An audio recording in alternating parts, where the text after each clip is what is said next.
मुळातच माळशिरस पोलीस स्टेशनमध्ये माझ्यावरती गुन्हा दाखल केला आहे, जो की मी गुन्हाच केला नाही. यांनी माझ्यावरती कलम लावलेत, अश्लील माहिती पसरवली, मी कोणाची बदनामी केली. मला सांगा, उसाचं बिल मागणं म्हणजे बदनामी आहे का?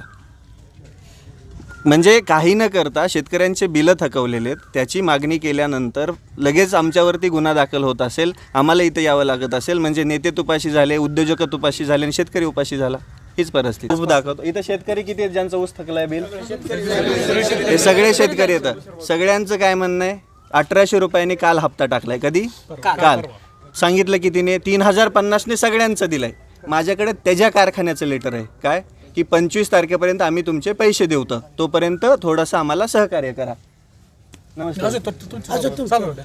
म्हणजे हा विषय आहे की यांनी काहीही केलेलं चालतं, खोटं केलेलं चालतं. यांनी सगळीकडे पेपर आउट केले की 3050ने पैसे दिले, पण कोणत्याच शेतकऱ्याच्या खात्यावरती पैसे जमा झालेले नाही आहेत. 3050ने 1800 रुपयाने हप्ता जमा झाला आहे, तो बी बहुतांश कारखान्यांचा जमा झाला नाही. याच्याकडे 17 युनिट आहेत. किती? 17 युनिट आहेत. त्यातल्या ठराविक कारखान्यांचा झाला आहे, कुठल्या कारखान्यांचा झाला नाही. बरं, कारखान्याचं ऊस बिल बी असू द्या. त्यानंतर कामगारांचे पैसे थकलेत आहेत. त्यानंतर साखर व्यापारी जे आहेत त्यांचे पैसे दिलेले नाहीत किंवा त्यांना साखर दिलेलं नाही. त्याचसोबत ऊस वाहतूकदार जे आहेत त्यांचे पैसे थकलेत, मुकादमा आहेत त्यांचे पैसे थकलेत. मग हा फक्त पेपरमध्येच देण्यासाठी का चमकोगिरी? हे ओंकार कारखान्याचं लेटर आहे.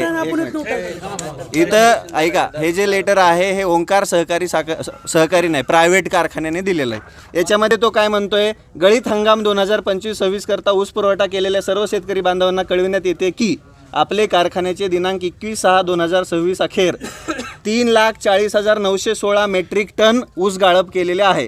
गाळपास आलेल्या ऊसाची जाहीर केलेल्या दराप्रमाणे उर्वरित देय रक्कम 25/5/2026 पर्यंत संबंधित शेतकऱ्याच्या बँक खात्यामध्ये रक्कम वर्ग करण्यात येईल. तसेच तोडणी वाहतूक ठेकेदारांचे जमा नावे हिशोब करून उर्वरित रक्कम अदा करण्यात येईल. आता हा पुरावा मी घेतलाय का कुठं? त्यांनीच दिलाय मला. सही शिक्क्यासहित आहे. हा कारखान्याचा आहे. मग पैसे थकले नाहीत तर हे लेटर कुठून आलं? पैसे थकले नाहीत तर शेतकऱ्यांनी आंदोलन कसं केलं? एक मिनिट.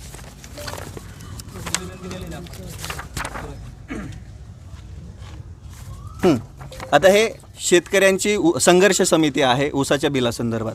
त्यांनी हे पहिलं लेटर दिलं. कधीचं हे? 5/5/2026. 25 तारखेला मीटिंग झाली होती. 5 दिवसाचा इशारा दिला, पैसे जमा झाले नाहीत. आंदोलन कधी केलं? 8 तारखेला. 8. त्यानंतर हे बघा, त्याच्या कारखान्यावर गेलेलो दिसतंय. हे पागल आहेत का हे लोक? मूर्ख समजायला त्यांनी लोकांना. हे त्याच्या कारखान्यातली मीटिंग आहे. ह्याच्या कारखान्यातली मीटिंग आहे ही. 500 रुपयाच्या बॉन्डवर त्यांनी करार करून दिलेला खोटा म्हणून माझ्यावर 420 एफआयआर केली. ह्याची पहिल्यापासून ती फितरत आहे. आता आमच्या शेतकरी अजय बुरांडे साहेबांनी हे त्या दिवशी पोस्ट केली. किती तारखेची ही? 25 एप्रिल रोजी सायंकाळी ही झालेली बैठक आहे सगळ्या शेतकऱ्यांची. मी व्हिडिओ कधी टाकलाय? 29 तारखेला. जर पैसेच थकले नव्हते तर मी कशाला व्हिडिओ टाकेल? जर पैसेच थकले नव्हते तर याला मिरची कशी लागेल? सोशल मीडियावरील बदनामीचे किती गुन्हे? माझ्यावर आतापर्यंत 250-300 असतील. एकट्या बच्चूकडून 250 केलं ते. सरकारमध्ये झाले. माझा गुन्हा तर काहीच नाही आहे. या महाराष्ट्राचे लाडके उपमुख्यमंत्री अजितदादा पवार साहेबांचं अपघाती निधन झालं असं सरकार म्हणता येईल, पण लोक काय म्हणतायत? घातपात आहे. निदान साधा त्या विमान कंपनीवरती छोटासा गुन्हा तर दाखल करून दाखवायचं. छोटासा. आम्ही तर अदखलपात्राचे गुन्हे दाखल केले. तुम्ही IT ॲक्टचं 67 कलम लागत नसताना तुम्ही टाकलं का? कारण की तुम्हाला मला इथं पोलीस स्टेशनमध्ये आणायचं होतं. यांना काय करायचं होतं? इथं आणायचं, मी एकटा येईल असं त्यांना वाटलं. मग इथं आल्यानंतर एक तर दम द्यायचा, नाहीतर त्यांच्यामार्फत काहीतरी करायचं. आजपर्यंत थ्रेड कमी नाही आहेत, जीवे मारण्याच्या धमक्या कमी नाही आहेत. मी स्वतः वैयक्तिक 300-400 NC दाखल केले असतील. एकाचाही एफआयआर झाला नाही, एकाचीही चौकशी झाली.